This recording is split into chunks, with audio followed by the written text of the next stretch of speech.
The house kitchen কর্নারে চলে আসছি। সবাই কেমন আছো? আমি ভালোই আছি। তো আজকে একটা রেসিপি শুরু করছি। ছোটদেরকে ভালোবাসা, বড়দেরকে প্রণাম জানিয়ে আমি আমার রেসিপিটা শুরু করছি। সোয়াবিন এভাবে ভিজিয়ে রেখেছিলাম, আর চীনাবাদাম পেস্ট করে নিয়েছি, আর টমেটো লাগছে, পনির লাগছে, আর কাঁচা লঙ্কা, আদা লাগছে, শুকনো লঙ্কা লাগছে, গোটা জিরা লাগছে। তো আমি করছি রেসিপিটা, দেখো। এভাবে আমি গ্যাসটাকে জ্বালিয়েছি। এখন সরষের তেল দিচ্ছি। এভাবে সরষের তেল দিয়ে গরম হচ্ছে।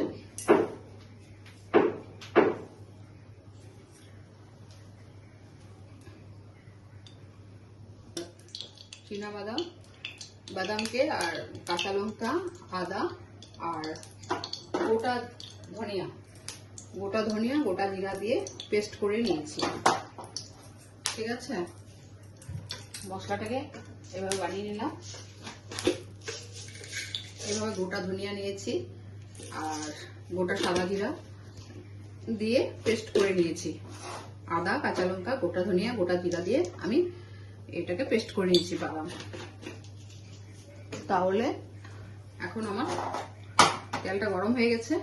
আমি এভাবে সয়াবিনগুলো সিদ্ধ করে রেখেছিলাম, এগুলোকে অল্প ফ্রাই করে নিচ্ছি।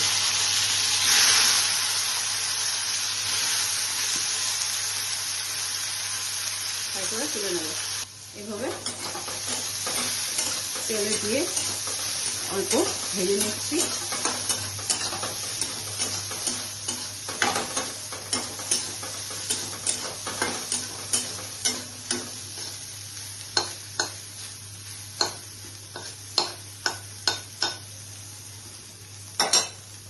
ভেজে নিচ্ছি, আবার তেল দিচ্ছি, আবার তেল দিয়ে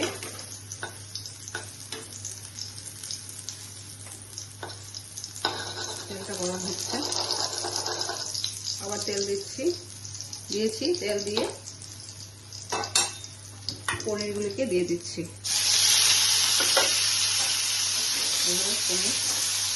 পনিরগুলোকে একটু ভেজে নিচ্ছি। তাহলে এভাবে পনিরের এটাকে ভেজে নিলাম, তুলে নিচ্ছি।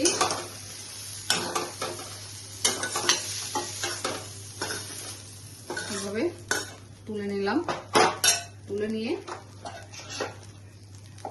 আমি এখন একটু বাটার দিচ্ছি।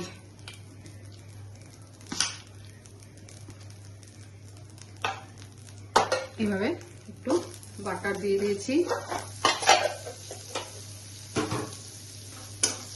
বাটার দিয়ে এভাবে বাটার দিলাম। বাটার দিয়ে শুকনো লঙ্কা দিয়েছি আর সাদা দিয়ে দিচ্ছি।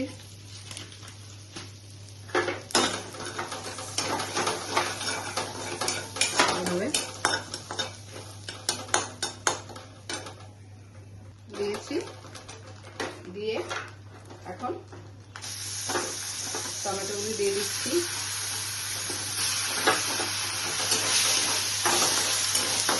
টমেটোগুলি দিয়ে দিলাম।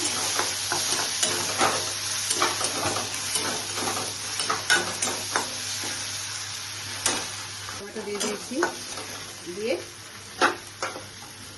দুটো কাঁচা লঙ্কাও দিলাম, দিয়ে পেস্ট করা মশলাটাকে দিয়ে দিচ্ছি। সব ঢেলে দিলাম। দুর্দান্ত একটা গন্ধ বেরিয়েছে, ধনিয়ার গন্ধ, আদা, সব কিছু একটা সেন্ট আছে। তো এইভাবে করে দিয়ে দিয়েছি। এখন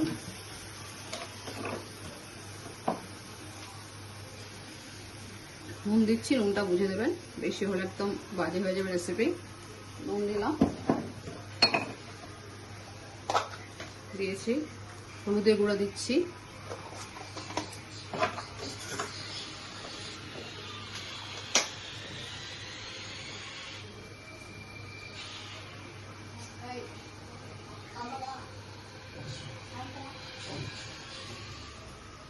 জিরা গুঁড়া দিচ্ছি,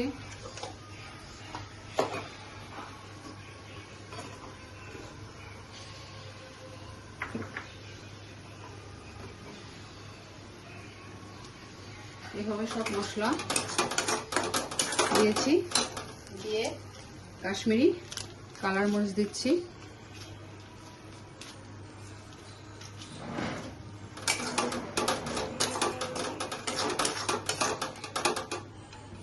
এভাবে সব দিয়ে সুন্দর একটা গন্ধ বেরিয়েছে না, ধনিয়া জিরার গন্ধটা খুব সুন্দর।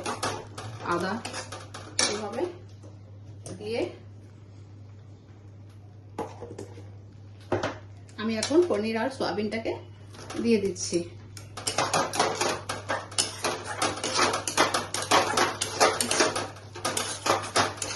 এভাবে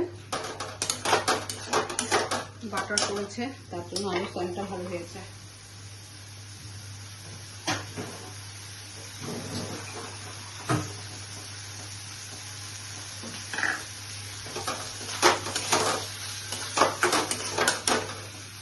এভাবে কষিয়ে জলটাকে দিয়ে দিলাম।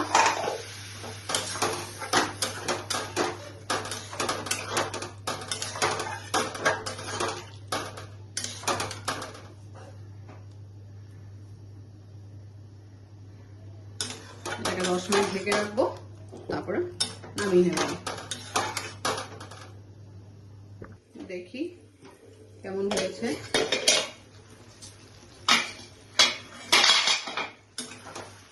হয়েছে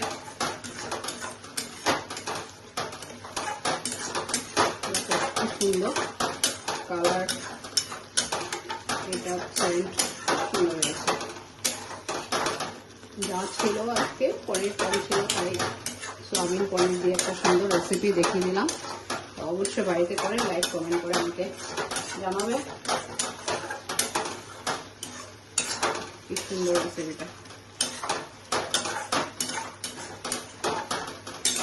তাহলে নামিয়ে নিচ্ছি, এভাবে করে নিয়ে নিচ্ছি বাটিতে।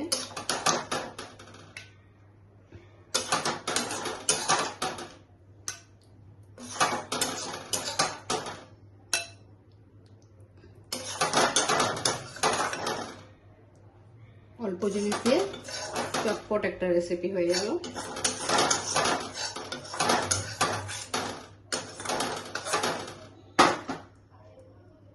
তাহলে এখানে একটু শেষে কস্তুরি মেথি পাতা দিয়ে দিচ্ছি উপরে, দুর্দান্ত হয় খেতে।